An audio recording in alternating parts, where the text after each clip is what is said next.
Hello everyone, I'm Vin Ebenu inside the newsroom, and welcome to another episode of Townsquare Media Jersey Shore's Ask the Chief. My guest today is Stafford Police Chief Tom Dellane. This is a show where Jersey Shore police chiefs from Ocean and Monmouth County can come on, talk about community programs, any investigations, discuss any messages they want to get out to the community, and more. So, Chief, thank you for coming in. Always a pleasure. Thank you for having us. To the Appreciate show. it.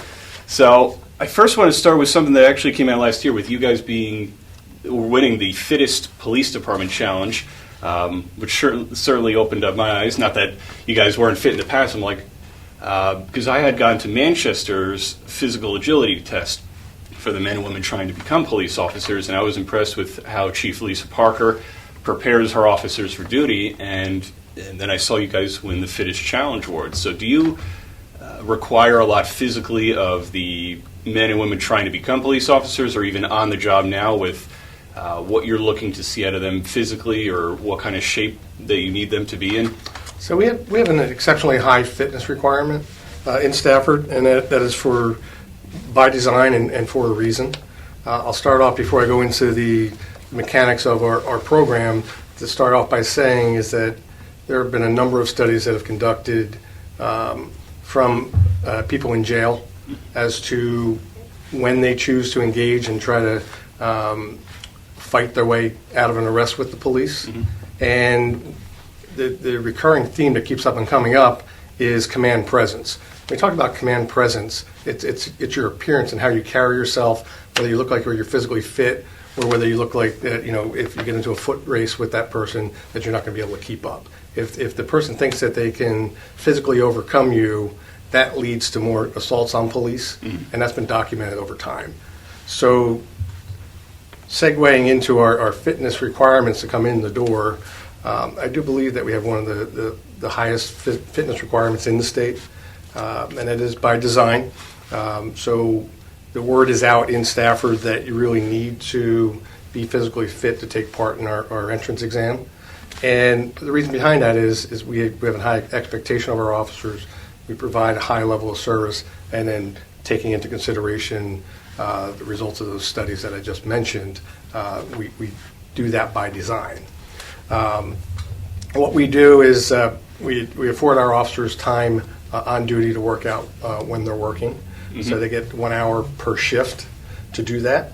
And the reason behind that is, in addition to maintaining a command presence, is also part of our wellness program and resiliency program for our officers. So there's a lot of moving parts, if you will, and the wellness and resiliency program, it's no secret that police officers on average have a much higher suicide rate than general population, and there's a number of factors that come into that.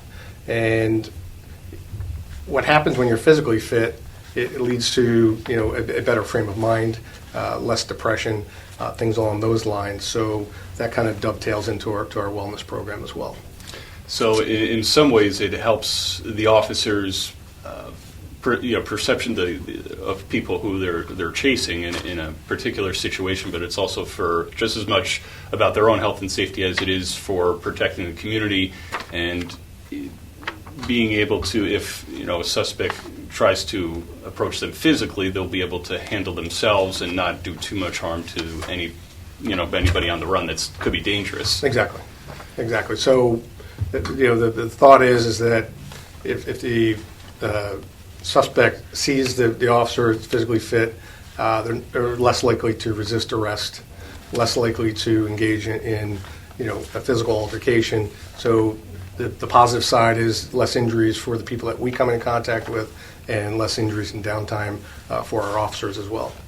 How does it work with the agility test for the entrance exam? In what order do you have the entrance exam period go? Is it physical before written exam, or is it the other way around? We do the physical exam first. Okay. And it's a self-defeating process, so the candidates must maintain a minimum passing score to advance to the written phase, which would be the second part of the exam.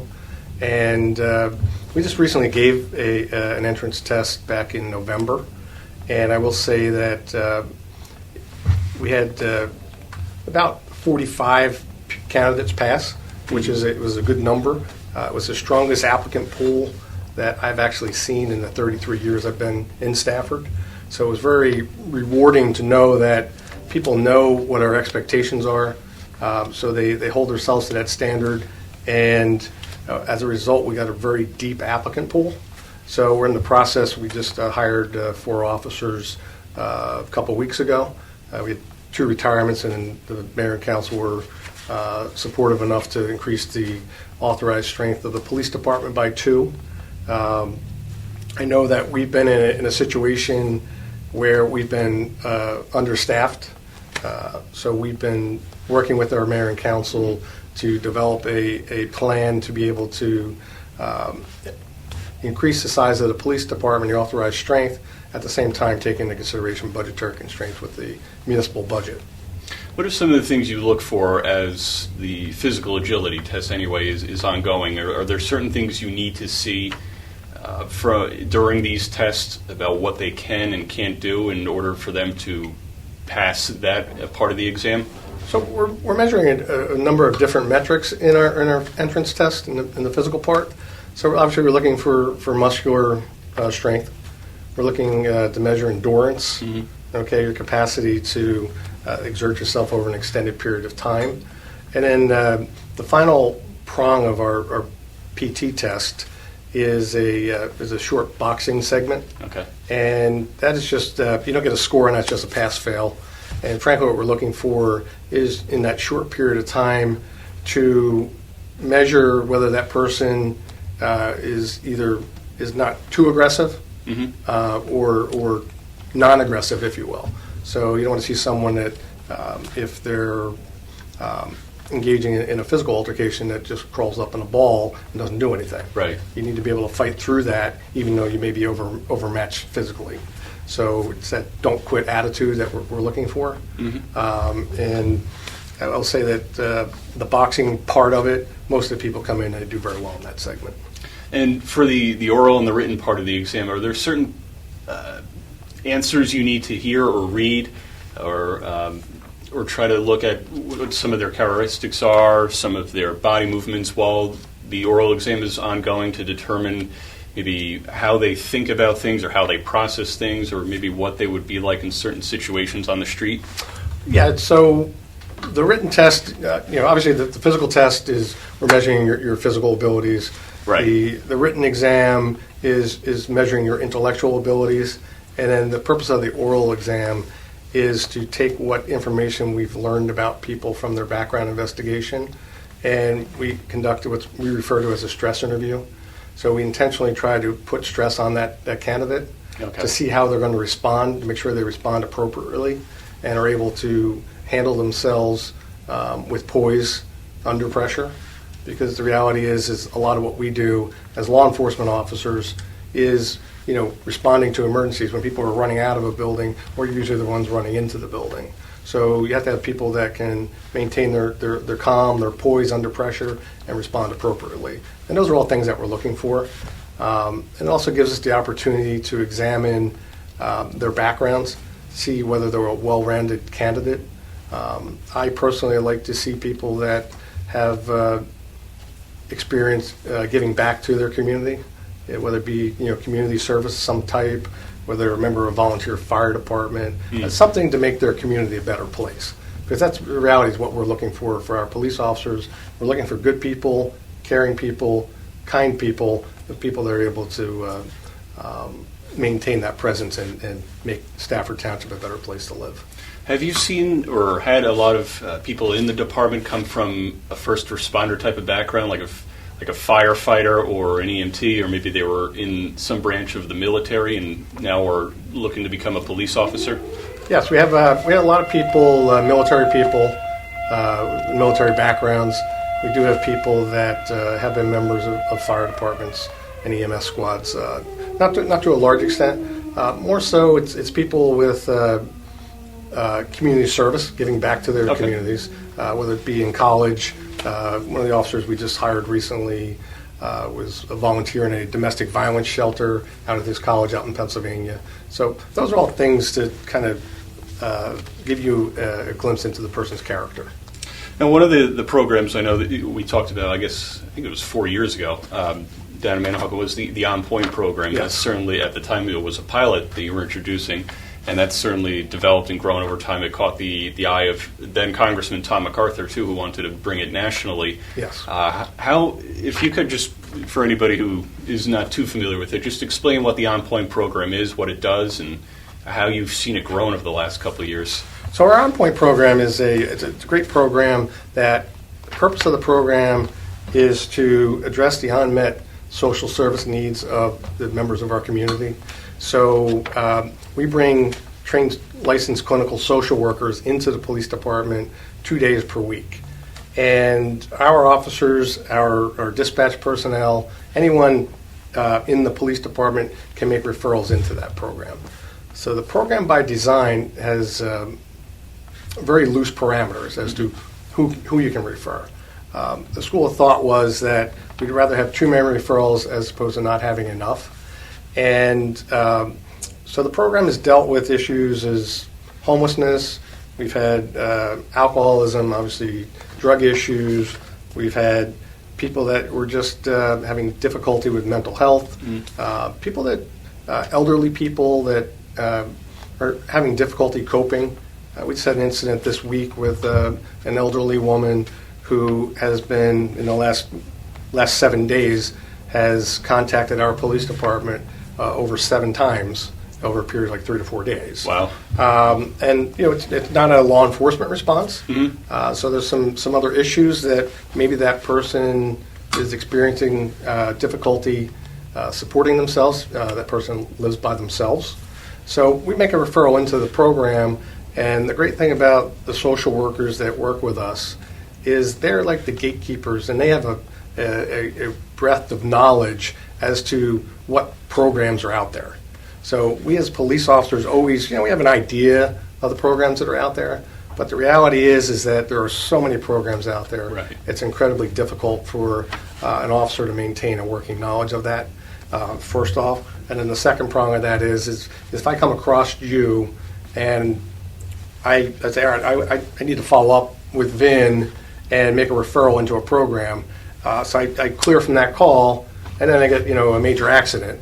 And then the reality is you're running from call to call, and sometimes we forget to follow up. So making that referral, we have people that go out and interact with those people and follow up. So the program has been wildly successful. We had in the pilot phase, we had a research component to the program as well, because I thought it was very important to be able to validate the program, both in the fact that it was providing a needed resource to our community, and then also to document that what I believed was that it would save our officers time. And of the people that we were referred into that program during that research phase, the vast majority of them, I would say all of them, went from using less police time, okay, so they weren't calling as frequently as they were, and a large number of them went from calling the police on a regular basis to not calling them at all anymore.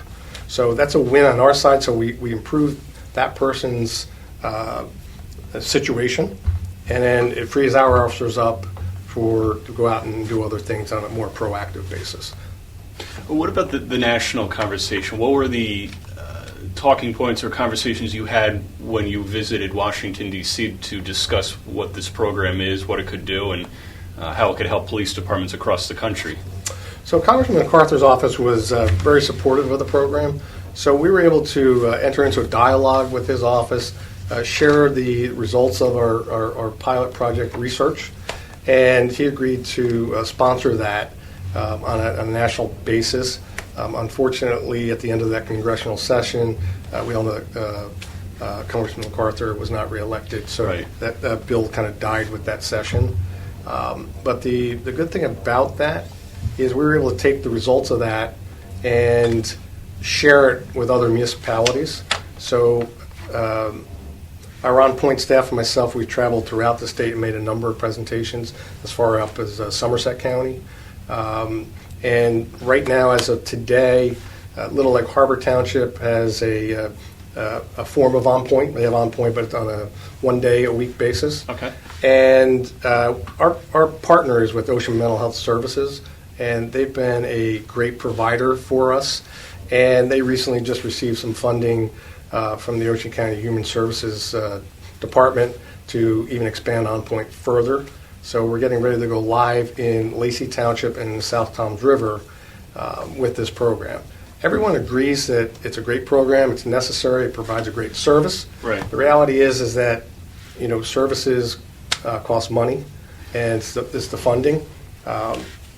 When we first started the program in Stafford, Ocean Mental Health Services agreed to self-fund it for a period of time. Okay. And then for the year after that, we cobbled together a number of micro grants and Rotary Club donations, and anyone that would give money actually took money out of our municipal forfeiture account, because that's how strongly I believed in the program. Mm-hmm. But the results, when I took them to the township, they recognized that, hey, this is a good thing.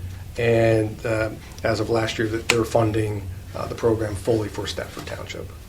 How impactful has Ocean Mental Health Services been with the social workers in terms of, maybe seeing some of the crime go down or some of the calls for help go down, and in really just helping the residents and Stafford be a little more safer, feel a little more secure in their own lives?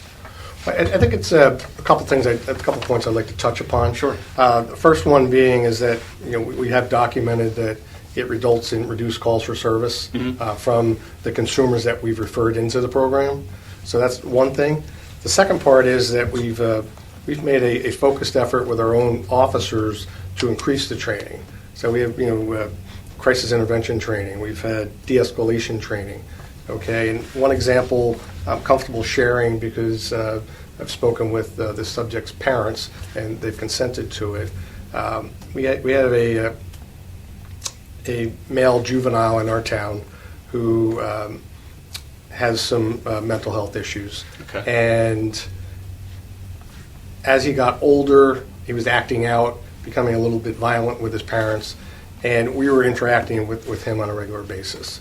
And we made a referral into the program. We had some successes, and the one day that person had an outburst and actually pulled up a knife and threatened injury to his parents and threatened injury to himself. Ran out of the house with the knife, and our officers were obviously called for that. Mm-hmm. That was a large knife. It was out in the field by a school bus stop early in the morning. And our officers engaged that subject, and a couple points, that subject actually charged our officers with the knife, holding it in an offensive manner. Wow. So our officers, through their training, through their dealing with that individual, were able to, not use lethal force. And I will say that I do believe that had our officers decided to use deadly force in that case, it would have been justified. Okay, but they were able to successfully interact with that person, de-escalate it, and get that subject to drop the knife. And the reason why I bring this up is not so much for that, but what happened after that. So it got to the point where that individual needed to be placed into an inpatient program. And this is where the disconnect between law enforcement and social services comes into play, is when you have a critical incident like that, you're going to take that person to a crisis center, and they're going to receive treatment. But the reality is, it's a couple days and then released back out into the community. And this subject actually needed an inpatient. And so we were able to work with our social workers in-house, and once we found out that they were looking to release that individual, we actually sent two of our police officers that were involved in that call out to Pennsylvania to deal and have a conversation with the mental health providers. And we were able to successfully get that person into a program. And I will tell you that that individual is doing extremely well. His parents are thankful. Our officers are thankful. And we take that instance, and it's introduced into the curriculum for the crisis intervention training for all officers in Ocean County, to be used as an example of, hey, this is something you can look to, this is the benefit that we have, and this is how you can successfully impact and change people's lives for the better. I want to transition, sort of going along those lines, to maybe how police are perceived. Certainly the state of police today. We talked about it before the show today. Barnegat Police Chief Keith Germain and I talked about it on the show, Ask the Chief show last month, in that police overall are really a very trusted part of society, a very trusted part of the community, and law enforcement altogether, despite some of the other reports of some of the other officers out there that get a lot of attention. But how do you view maybe the perception that police get, and maybe how some of a lot of the good things that police do across the board sort of maybe get buried or don't get enough of attention for that relationship that you have with the community? So I'll start off by saying that I believe that the residents of Stafford Township have a great support for the police department. Mm-hmm. And we've done a number of community policing initiatives. We go out into the community on a regular basis. I go out and I speak to any group that will have me. I will go out and speak to them about the programs that we have in the police department, what we have available. People have my cell phone number, they have my email. If there's an issue, we try to work together collaboratively to address that. And we try to do that before it reaches a crisis point. So we try to diffuse it before it gets to an extreme. And I think we've been very successful as a law enforcement agency locally with that. So I think more of the narrative that you're speaking of is a narrative that's driven mostly at a national level. Right. And I think a lot of the negative narrative, if you will, is a result of a misunderstanding of police practices and procedures. A lot of times you see people complaining about something, saying that didn't have to happen. Mm-hmm. And I think it's incumbent upon us to have a dialogue to be able to explain why things like that happen. And this is something that we saw initially when we started interacting with social workers. I always share when I speak about our OnPoint program is that when I first came into law enforcement in 1987, police officers and social workers didn't talk. We didn't communicate. Their focus was totally, for the most part, the polar opposite of ours. Ours was, arrest people, put them in jail, enforce the law, and their focus was to try to help people manage through some of their issues. So once we started having the OnPoint program, we have now this conversation, this ongoing dialogue with social workers. It's resulted in a number of positive things. One incident that comes to mind was an incident where we had our officers were called to a local hospital for an incident, and they wound up using pepper spray on somebody. Mm-hmm. And some of the social workers had an issue with that. So we got everybody together in the same room, and what we're able to discern, in our mind, use of pepper spray falls very low on our use of force continuum. And we found out that the social workers thought that it was a much higher threshold. So once we explained how the use of force continuum works, the purpose behind it, they were better able to understand why we did what we did, and they were okay with it at that point. So I think the more information that we provide about why we do certain things as law enforcement Right. officers, I think that helps the public to better understand why we do certain things. Sort of going on that, we talked earlier. You mentioned earlier about how police suicides are up, and some of the dangers. Is there help available within the department or with OSHA Mental Health Services or some of the social workers where maybe you would encourage officers within your department to seek help if something's bothering them about a case they worked, or maybe about how they're seeing how just police in general are viewed, or the dangers of the job overall? Is there that so-called safe place for them to go and kind of talk things out so that they feel better going home and can sleep a little bit better at night? Yes, we have a number of avenues that officers can take. So we do have an employee assistance program, which allows supervisors to make referrals into that program, and it also allows the officers to self-refer. So that's part of it. We have a robust chaplain program. So we have chaplains that come into the police department and do ride-alongs on certain dates. So the purpose behind that is if we do have a critical incident, that we have people available that are trained specifically to help our officers process through what happened. And we're in the middle of a are developing our wellness and resiliency program. There's been a focus with the Attorney General's office for resiliency in law enforcement to kind of help officers better cope with critical incidents and other things and the stresses of the job. The reality is that, we work 24/7, 365 days a year. So, when people are out working like they are right now, we have a number of officers that are home sleeping because they worked all night. So that places strains on your family life alone, just that. And when you couple with the things that we see that no one should ever have to see, it builds up over time. So our wellness program that we're going through right now is we're developing a peer intervention program.